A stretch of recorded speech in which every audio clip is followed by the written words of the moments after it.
그런 제목으로 말씀을 나누겠습니다. 우리는 지난 시간 통해서 베드로전서를 살폈습니다. 베드로전서 전체를 흐르는 중요한 주제가 있었습니다. 그것이 무엇이냐면 바로 고난입니다. 고난의 때를 잘 통과하라는 말씀이었죠. 이들이 당하는 고난은 성경이 말하기를 불시험이었다, 그렇게 얘기를 합니다. 그만큼 고통이 힘들고 어려웠다는 것을 우리가 알 수 있습니다. 정말로 극심한 고난을 당했던 것을 우리가 알 수 있는데, 고대 로마가의 역사가인 타키투스가 글을 썼는데 그들의 글을 보면 이렇게 말하는 거죠. 네로 황제 아시죠? 네로가 밤에 자기 정원을 밝히기 위해서 그리스도인들을 산채로 횃불을 만들어서 태워 죽였다고 합니다. 그렇게 그리스도인들을 죽였고, 그리고 또 원형 경기장에서 그리스도인들을 야생동물, 특별히 사자의 밥을 만드는 그런 모습 또한 있었다는 것입니다. 그러니까 왜 그랬느냐? 이유는 보면 단지 그들이 그리스도인이라는 이유 때문에 그들을 산채로 잡아다가 횃불로 만들기도 하고, 그리고 또 야생동물 사자의 먹이로 주는 것을 우리가 알 수 있다는 것입니다. 이들이 그리스도인들을 싫어했던 이유가 있는데, 이유가 뭐냐? 로마인들은 그리스도인들을 반사회적인 집단으로 그렇게 인식을 하고 있었다는 것입니다. 이유가 있죠. 왜냐하면은 어떤 이유에서냐 보면 그리스도인들을 식인종이라고 생각했던 그런 이유가 있었기 때문이라는 것입니다. 이유가 뭐냐면 예수님의 몸을 먹고 마시는, 우리가 하는 그 성만찬 있지 않습니까? 성만찬을 그렇게 오해했다는 것입니다. 예수 그리스도의 피와 살을 먹고 마시는 것, 이것을 사람의 피와 살을 먹는다, 식인종으로 생각한 그 모습이 있었기 때문이라는 것입니다. 그리고 또한 이유가 있는 거죠. 그들을 그리스도인들을 근친상간자라고 생각했던 그런 오해가 있었기 때문이라는 것이죠. 여기서 보면은 이유가 있습니다. 우리가 교회 안에서 그리스도인들 향해서 어떻게 부릅니까? 형제자매들을 형제를 사랑합니다, 그렇게 얘기하고 자매를 사랑합니다, 이렇게 얘기하는데, 이런 것들을 이유 때문에 근친상간자다, 그렇게 오해를 하고 많은 그리스도인들을 핍박하고 죽이는 그런 모습들이 있었다는 것입니다. 그래서 이러한 극심을 고난을 당하는 그리스도인들에게 위로와 격려가 필요했기 때문에 이 말씀 베드로 전서를 그렇게 썼던 것을 알 수 있는 거죠. 이 땅을 살아가는 저 여러분도 어떻습니까? 극심한 고난이 있습니까? 눈에 보이는 고난은 지금은 잘 보이지 않죠. 예전처럼 한국 사회 안에서 또 남편이나 가족의 눈치, 부모의 눈치를 보면서 힘들게 신앙생활 하시는 분들은 별로 보이지 않는 것을 우리가 알 수 있습니다. 물론 지금도 그런 핍박은 있을 수 있겠지만 많은 부분에 있어서 그런 부분들은 없는 것 같습니다. 사단도 이제 한국 사회에서 이러한 방식으로 성도들을 힘들게 할 수 없다는 것을 아는 것 같습니다. 그래서 사단이 어떤 방식으로 이 땅의 성도들을 괴롭히는가 보면 이제는 유혹이라는 것입니다. 유혹.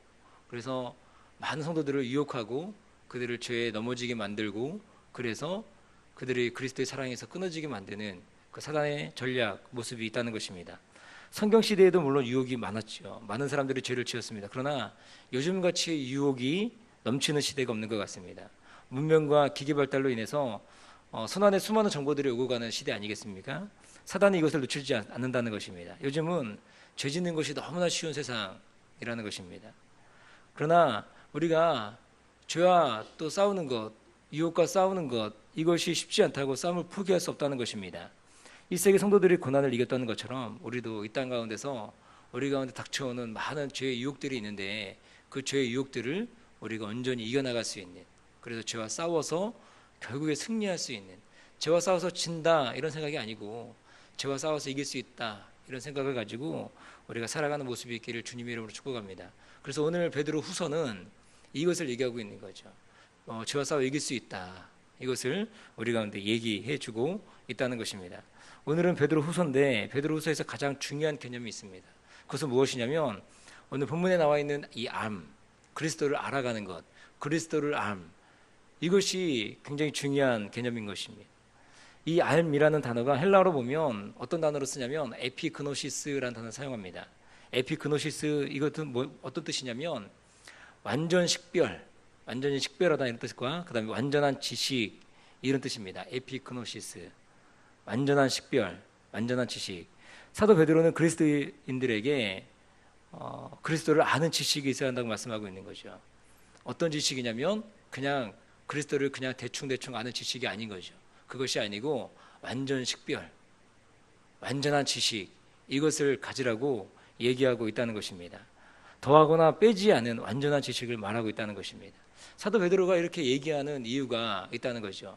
그냥 그노시스가 아닌 거예요. 그냥 지식이 아니고 에피그노시스, 완전한 지식, 완전 식별, 이것을 얘기하고 있다는 겁니다.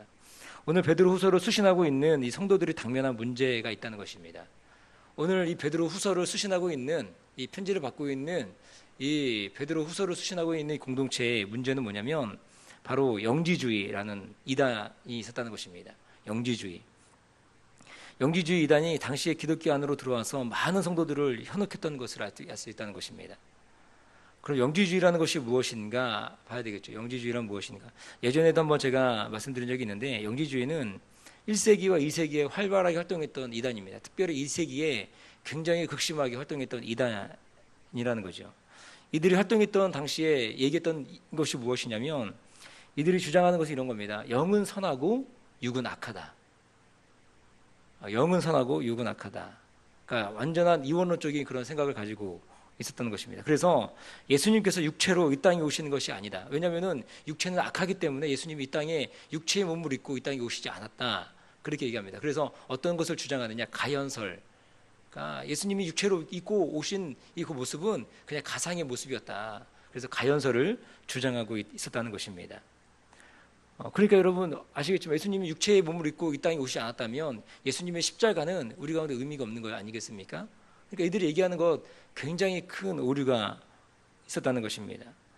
완전한 이단인 거죠. 그래서 이들은 어떤 것이 중요하냐면 영지가 중요했습니다. 영지. 그래서 영지주의인데 이 그노시즘, 이 그노시스에 파생한 단어인데 영어로 보면 그노시즘이거든요.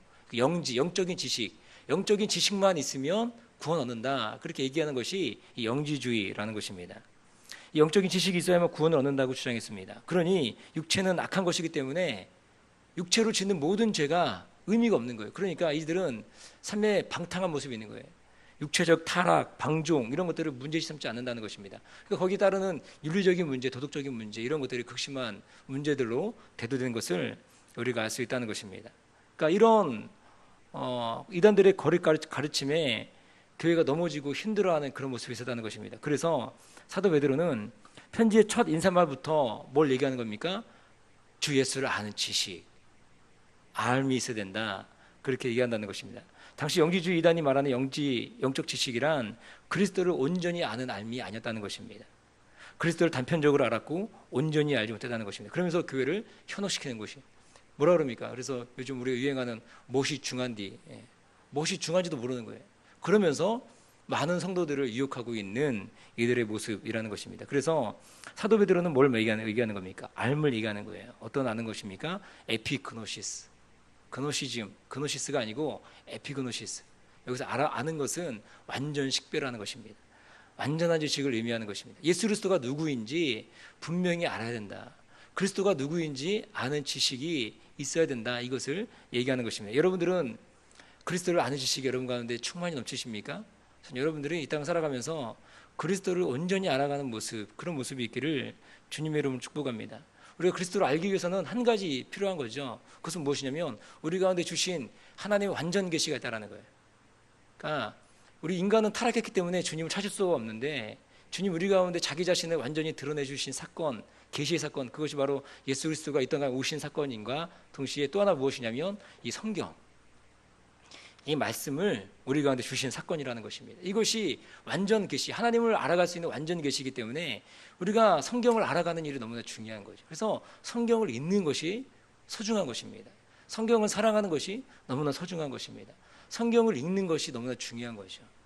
그리고 전 여러분들이 성경을 읽어갈 수 있기를 축복합니다. 성경을 꼭 읽어야 됩니다.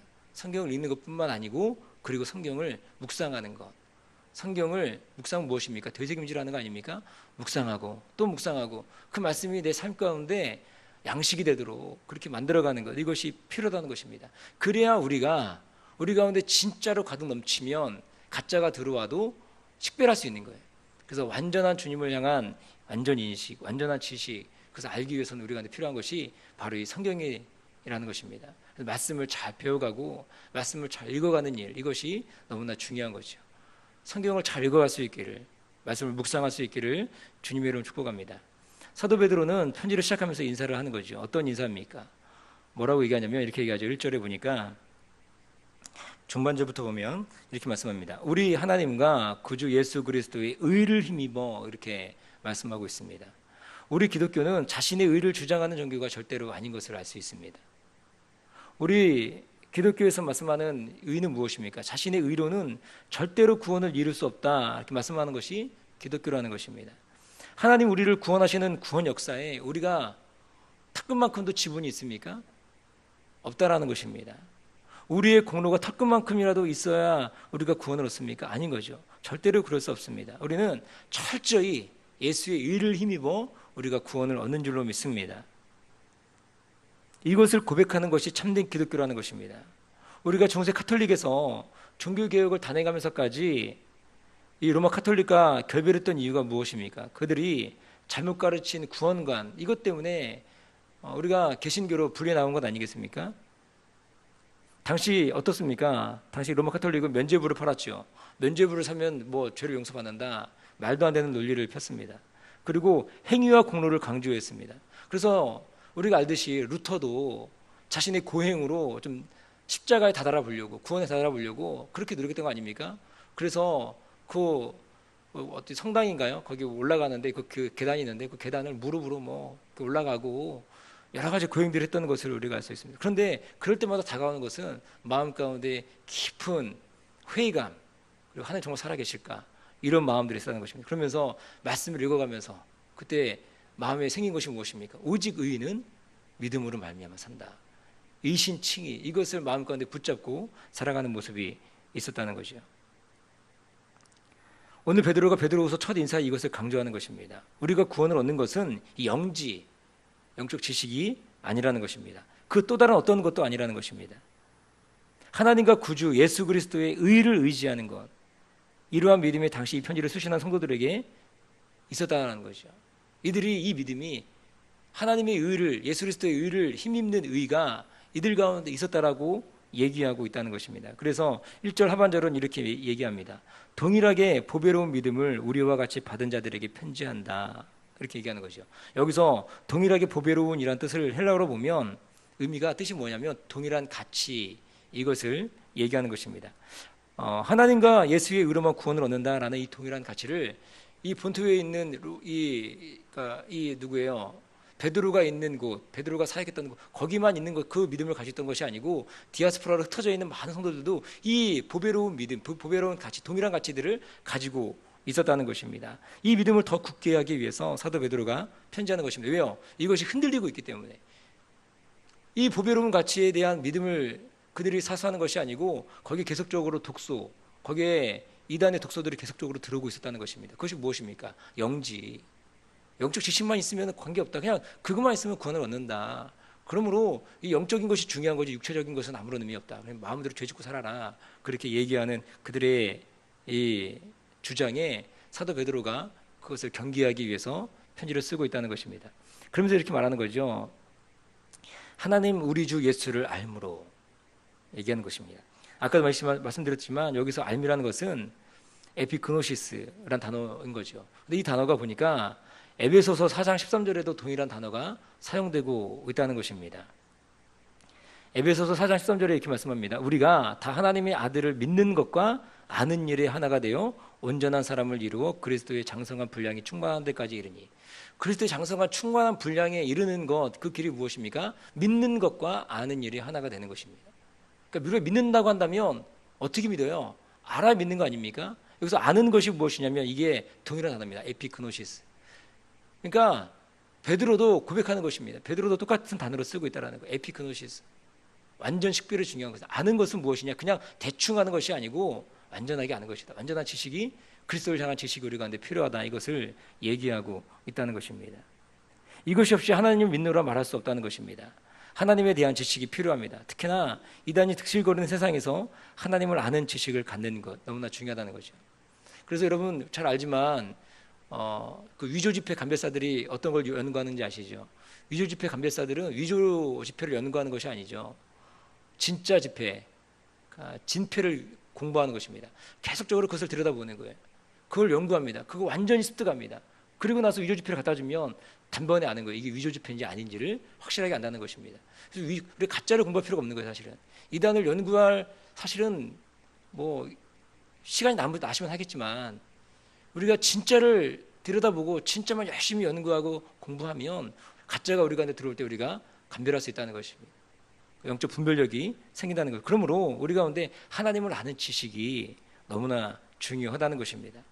당시 상황은 영지주의자들이 믿음의 본질을 흐리는 일들이 있었다는 거죠. 이들이 어떤 일을 합니까? 2장 1절 베드로서 2장 1절에 보니까 이렇게 말씀합니다. 그러나 민간에 또한 거짓 선지자들이 일어났나니 이와 같이 너희 중에도 거짓 선생들이 있으리라. 저희는 멸망케 할 이단을 가만히 끌어들여 자기들을 사신주를 부인하고 임박한 멸망을 스스로 취하는 자들이다. 뭐라고 되어 있습니까? 거짓 선지자들이 일어났는데 너희 중에도 거짓 선생들이 있다. 그렇게 얘기하는 것입니다. 거짓 선생들이 하는 것이 무엇이냐? 그것은 바로 결국에는 우리 주님, 주 예수를 부인하게 만든다는 것입니다. 그리고 멸망의 길을 가게 만든다는 거죠. 이러한 이단들의 도전을 이기는 힘이 무엇이냐? 그리스도를 아는 것이다. 그리스도를 아는 것, 그리스도를 아는 지식, 이것이 중요하다는 것이죠. 이러한 지식이 있을 때 우리는 진짜 은혜와 평강을 맛보고 경험한다는 것입니다. 오늘 2절은 말합니다. 2절 이렇게 얘기하죠. 하나님과 우리 주 예수를 알므로 은혜와 평강이 너희에게 더욱 많을지어다. 은혜와 평강이 더욱 많아질 수 있는 비결, 은혜와 평강을 우리가 누리는 전제가 있는 거죠. 조건이 있는 거죠. 그것이 무엇입니까? 아는 것입니다. 누구를 아는 거예요? 그리스도를 아는 것. 예수 그리스도를 알아가는 것. 우리를 지으시고 만드시고 우리를 구원하시는 그 하나님 온전히 알아가는 것. 이것이 바로 우리 가운데 필요하다는 것입니다. 그럴 때 우리 가운데 진정한 은혜 그리고 평강이 우리 가운데 임하는 줄 믿습니다. 오늘 하루 저 여러분들에게 주시는 우리 주님의 음성이 바로 이것인 줄로 믿습니다. 그렇게 이 땅을 살아가는 저 여러분 되기를 주님의 이름으로 축복합니다. 기도하겠습니다. 참 좋으신 아버지 하나님, 하나님의 크신 사랑과 은혜를 감사합니다. 아버지 하나님, 우리 가운데 하나님 주시는 은혜가 있기 원합니다. 특별히 주님을 향한 믿음을 가지고 온전히 나아가기 원합니다.